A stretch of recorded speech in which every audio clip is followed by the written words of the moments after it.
Mi esposo tomó la decisión irreversible de terminar con su existencia cuando descubrió mi infidelidad. Hice algo verdaderamente horrible cuyas consecuencias superaron incluso lo peor que jamás podría haber imaginado. Comparto esto con pleno conocimiento de que muchos me desprecian por lo que hice y por los acontecimientos que tuvieron lugar a causa de mi traición. A sugerencia de mi terapeuta, he decidido escribir y compartir lo que ha ocurrido en mi vida durante el último año. Leer mis propias palabras es repugnante porque sé que, en un sentido muy real, lo que hice es imperdonable. Comprendo demasiado bien lo innecesariamente trágicos que fueron los acontecimientos. Mi esperanza es simplemente que mi historia pueda compartirse con cualquiera en cualquier relación y que tal vez no se produzca una futura traición. Más concretamente, espero que alguien que actualmente está engañando a su pareja o incluso está pensando en hacerlo lea esto y le haga reflexionar. Muchos podrían pensar que mi ejemplo de lo que puede salir mal siendo infiel es una rareza extrema que ocurre muy rara vez. Personas mucho más informadas que yo me han dicho que, por desgracia, mi situación dista mucho de ser única, pero estoy dispuesta a aceptar el odio que recibiré por compartir esto si con eso, aunque sea, evito que una sola persona rompa el corazón de alguien a quien ama. Tengo 28 años y estuve casada con un hombre maravilloso al que llamaré Andrés. Hace 8 meses, mi esposo me confrontó con pruebas de que le había sido infiel tanto emocional como físicamente. Pocos días después de que me acusara de infidelidad, mi marido terminó con su vida. Me doy cuenta de que solo escribir esas palabras ha hecho que la gente que ni siquiera conozco me odie. No podía creer que yo tuviera la capacidad de hacer algo tan malvado que pudiera dañar a alguien a ese punto, pero lo hice. Si nos hubieran preguntado a mí o a Andrés si alguno de nosotros sería infiel alguna vez, ambos podríamos haber reído, pero para mi propio asombro y sorpresa me permití perder la concentración y me desvié. Aquellos de ustedes que piensen que ahora mismo no merezco estar respirando, estoy totalmente de acuerdo con ustedes. De hecho, estoy tan de acuerdo que he intentado hacerlo realidad por lo menos 2 veces. Me aseguran que hay una razón por la que sigo aquí. Por el momento me he convencido de que cuanto más vivo, más sufro y no merezco la misericordia de una muerte así. Andrés y yo crecimos juntos. Puedo recordar mi primera juventud y en ningún momento de mi memoria dejé de conocer a Andrés. Estábamos en las mismas clases de escuela dominical, de la misma escuela pública y nuestras familias habían sido amigas mucho antes de que él y yo apareciéramos. Siempre conseguía hacerme reír. Los niños pueden ser malvados, pero Andrés nunca lo fue. Me di cuenta de que me parecía guapo en 6º curso. No fue un flechazo oficial hasta el instituto. Andrés y yo habíamos sido nuestros únicos amores. Desde los primeros años de instituto hasta la universidad, éramos los mejores amigos y nos queríamos mucho. Después de graduarnos, nos tomamos un año para conseguir buenos trabajos estables cerca de nuestras familias y decidimos casarnos. Solíamos ir de vacaciones juntos. Incluso nuestra vida íntima era maravillosa. La única ocasión en la que no lo hacíamos era cuando llegaba a ese punto del mes. Todo pasaba durante horas, hermosos momentos de pasión, y yo lo tiré todo por la borda por algo barato y sin valor. Planeamos tener hijos, sabíamos sus nombres. Él fue mi primero en todo y yo fui su primera en todo. Una parte de mí desearía poder decir que tuve un desliz de una noche de copas instantánea, ocultándomelo a mí misma. Pero no. Me involucré emocional y físicamente con un hombre que era inferior a mi marido en todos los sentidos. Ni siquiera consideré la posibilidad de que una amistad con otro hombre pudiera llevar a la formación de un vínculo. Mi marido y yo teníamos un matrimonio fuerte. Aunque suene tonto decirlo ahora, realmente lo teníamos. Mi marido era la personificación de la fuerza, yo era la débil, aunque antes de esto me consideraba una mujer fuerte. Lo que pasa es que nadie me dijo nunca que, aunque nuestra relación era muy fuerte, ninguna relación es a prueba de balas. No hay día en que pase que no desee que alguien se hubiera acercado y me hubiera disparado en ese momento. Es un hecho indiscutible que el mundo sería un lugar mucho mejor con mi marido vivo aquí en vez de mí. No se puede racionalizar una verdad como esa. Tuve muchas oportunidades de detener esto antes de que ocurriera y no tenía absolutamente ninguna razón para permitir que ocurriera nada. Tras una breve y acalorada conversación, se marchó y nunca volví a hablar con él. Intenté ponerme en contacto con él de todas las formas posibles. Dios mío, intenté ponerme en contacto con él tantas veces, solo para hacerle saber que lo siento de verdad, solo para que supiera que odio lo que hice.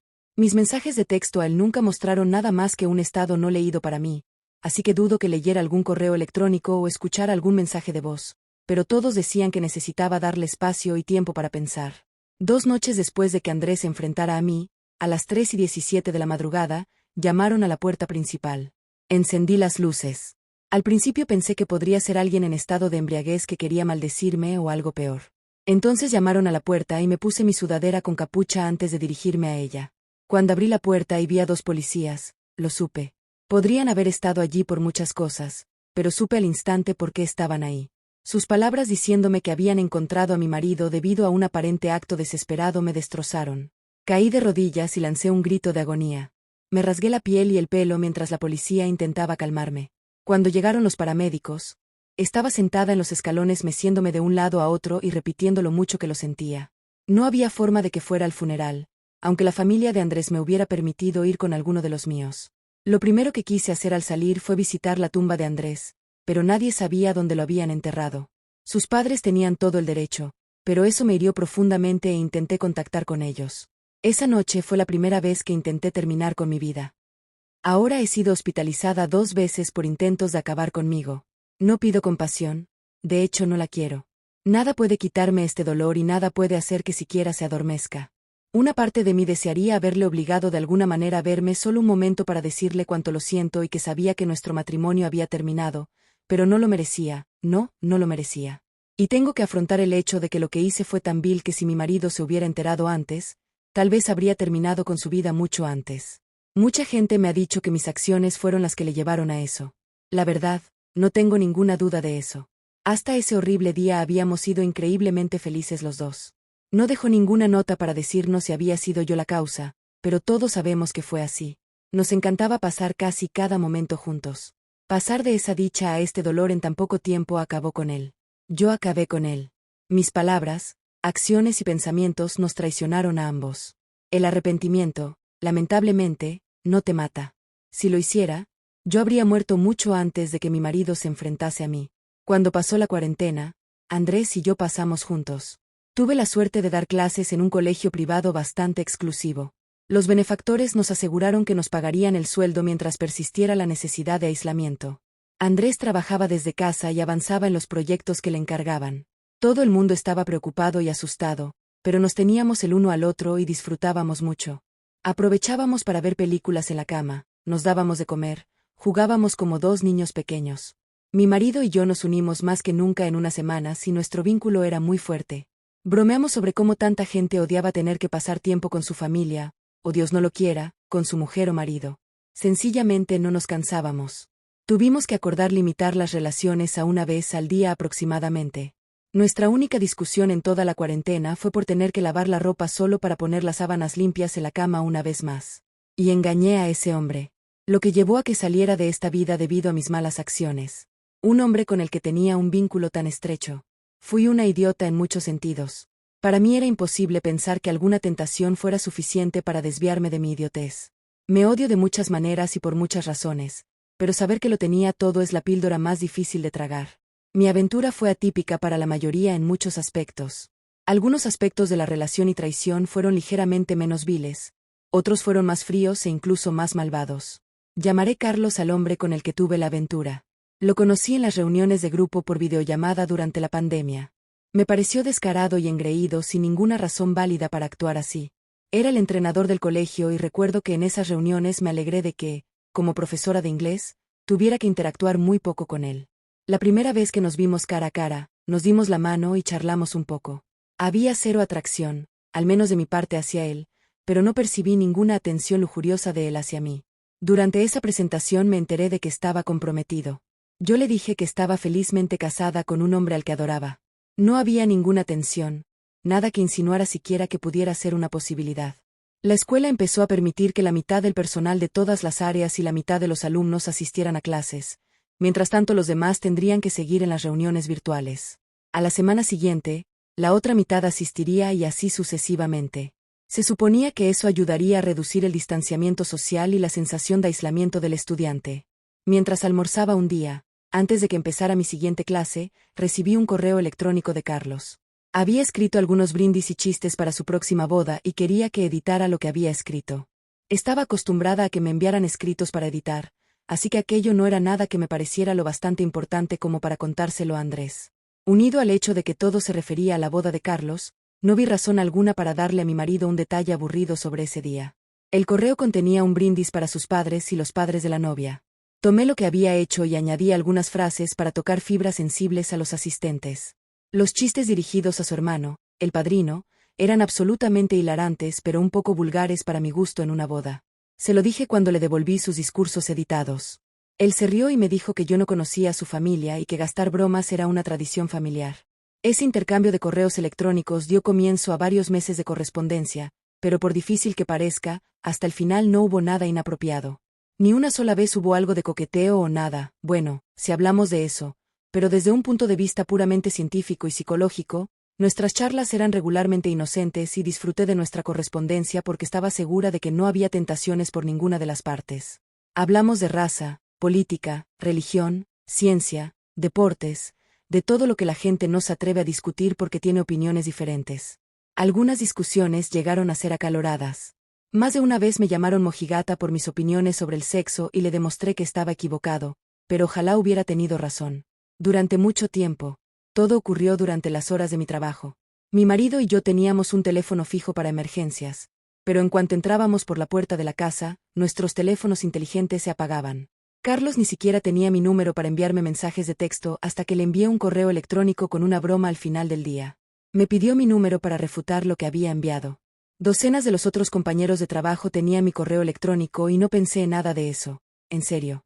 No creo que Carlos tuviera ningún interés en ligar conmigo, ya que en aquel momento estaba enamorado de su prometida. Pero un mes antes de su gran día, Carlos se enteró de que su novia había tenido una aventura con un novio del instituto durante más de un año. Estaba conmocionado y profundamente herido por la situación. Sin querer, me convertí en su persona de confianza para desahogarse. No sé en qué momento de nuestra serie de conversaciones las cosas cruzaron una línea, pero empecé a sentir verdadera lástima por Carlos. Realmente despreciaba a su prometida por lo que la había hecho y no veía nada malo en ello. Pero después de una noche especialmente dura para él, llegó a clase con un aspecto agotado y me di cuenta de que había estado llorando.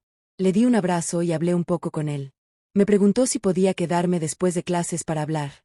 Como todos los días tenía un par de horas después del trabajo antes de que Andrés llegara a casa, acepté.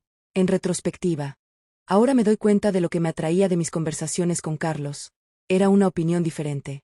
Andrés y yo habíamos hablado de casi cualquier tema, sabía lo que diría antes de decir cualquier cosa. Supongo que quería una sorpresa cuando hablaba o un conflicto verbal, por lo menos. Era estúpido, patético y débil, pero eso fue lo que me llevó a la aventura. Las cosas con Andrés eran ideales y pasábamos juntos todos los momentos disponibles. Había mencionado de pasada a un compañero de trabajo llamado Carlos, pero como realmente no pasaba nada, no le conté nada y no hubo motivo para entrometerse.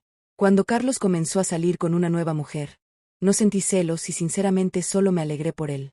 Pero Andrés tuvo que salir de la ciudad por una obra durante 3 semanas. Mientras estuvo fuera, coincidimos todos los días y le eché de menos cada mañana, tarde y noche. Pero con el repentino tiempo libre, me encontré enviándole mensajes de texto a Carlos solo para pasar el tiempo. Carlos y yo empezamos a salir a comer y a tomar una copa o dos antes de irnos cada quien a su casa. Curiosamente, lo que nos llevó a tener problemas físicos fue que yo era una torpe y que la enfermera del colegio no trabajaba en esa semana. Un día me torcí el tobillo subiendo los escalones para ir a comer. Como la enfermera no estaba, fui a ver a Carlos suponiendo que él, como entrenador, tenía un spray analgésico o un vendaje. Me sorprendí un poco de que eso hubiera pasado hasta que me di cuenta de que desde su posición podía ver ligeramente por debajo de mi falda. Tengo que admitir que por un momento el hecho de que estuviera así me pareció estimulante. Me ajusté para ver si una vista ligeramente mejor le estimulaba un poco más. Él me lo reprochó enseguida. Me reí y le dije que podía descargar sus frustraciones con su nueva novia. De repente me besó. Lo aparté. Volvió a besarme y yo no lo volví a apartar. Nos besamos durante unos minutos antes de darme cuenta de lo que estaba haciendo. Salí apresuradamente de su clase y me dirigí por los pasillos del aula. No podía creer lo que acababa de ocurrir. No había planeado que ocurriera y estaba segura de que Carlos tampoco. No sabía si debía llamar a Andrés y contárselo en ese momento o esperar a llegar a casa esa noche. Pero cuando hablé con Carlos después de las clases, me pidió disculpas, me instó a no tener ningún conflicto con mi marido y a seguir como si solo fuéramos amigos. No quería que Andrés se enterara y se estresara todavía más. Después de hablar con Andrés esa noche sobre cómo iban las cosas en su trabajo, decidí esperar y contárselo cuando llegara a casa. Su empresa estaba teniendo algunos problemas con la mano de obra del cliente. Para mantener el proyecto en marcha sin problemas, había cosas que Andrés no podía hacer debido a los retrasos, lo que significaba que tenía que pasar 2 semanas más allí.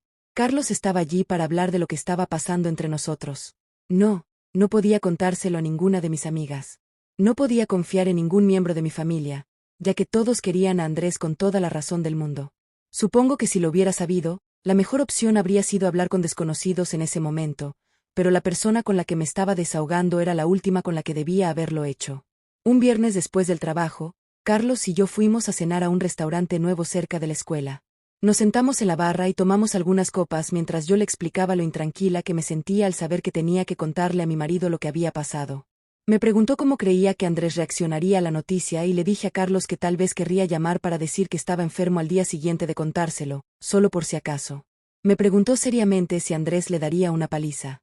Le dije que no, pero que sabía que significaría el fin de nuestras conversaciones y mensajes. Carlos confesó que no creía que hubiera superado su ruptura si no hubiera sido por mí. Le aseguré que me arrepentía de haberlo hecho.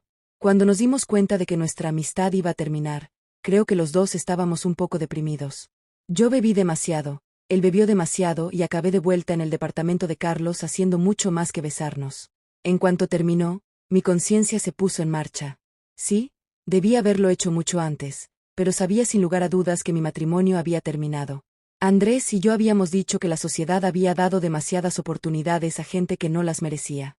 Sí, los seres humanos cometen errores, aunque ambos creíamos que cualquiera que engañara merecía una segunda oportunidad. Nunca creí poder ser la persona que había traicionado. La vida podía darles la oportunidad de volver a amar a otras personas, pero cualquier oportunidad del cónyuge engañado era totalmente inmerecida y perjudicial para ambas partes. Las cosas se complicaron mucho más cuando Andrés llegó a casa de su trabajo. Resulta que yo tenía el periodo, así que afortunadamente sabía que no habría intimidad entre nosotros. Ni en 1.000.000 de años habría sometido a mi marido a ninguna enfermedad. Por mucho que quisiera estar con él por última vez, no podía permitirlo. Escribí una larga carta a Andrés. Tenía una pila de mensajes entre Carlos y yo impresos. Aunque no negué nada de lo que me estaba acusando, esa sinceridad llegó demasiado tarde. Metió algunas cuantas cosas en una maleta y me dejó un lunes por la noche.